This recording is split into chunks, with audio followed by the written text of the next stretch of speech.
Assalamualaikum semua. Masih ingat nggak masa penjajahan Jepang di Indonesia? Kok bisa sih Jepang menjajah Indonesia?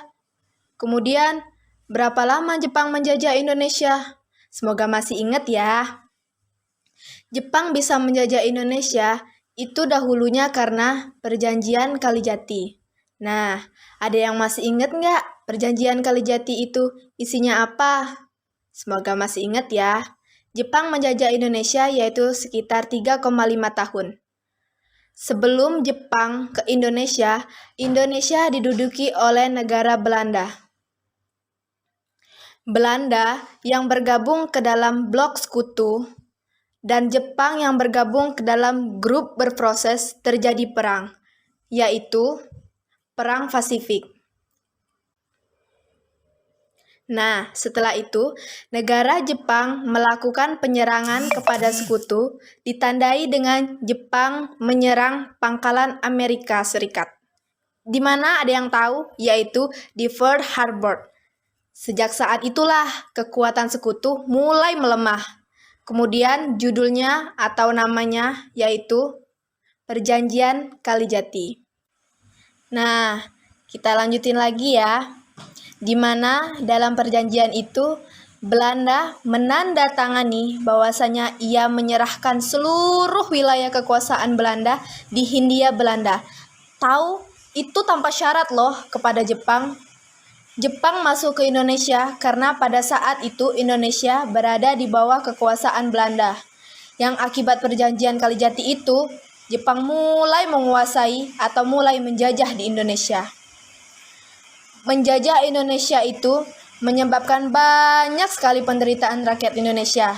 Rakyat Indonesia mengalami ketakutan, kemiskinan, bahkan kelaparan. Rakyat Indonesia dipaksa untuk bekerja tanpa diberi makan. Masih ingat kan? Kerja paksa atau sering disebut dengan Romusa. Karena penderitaan yang luar biasa yang dialami oleh rakyat Indonesia melakukan perlawanan terhadap Jepang. Pada tahun 1944, Jepang mulai mengalami kekalahan dari sekutu. Oleh sebab itu, Jepang menarik simpati rakyat Indonesia untuk mau membantunya melawan sekutu. Dan ada 3 cara yang digunakan oleh Jepang untuk menarik simpati rakyat Indonesia. Yang pertama, bendera Indonesia boleh dikibarkan di kantor-kantor.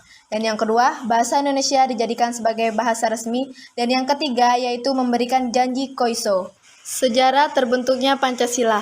BPUPKI ini merupakan janji Jepang untuk memberikan kemerdekaan kepada rakyat Indonesia.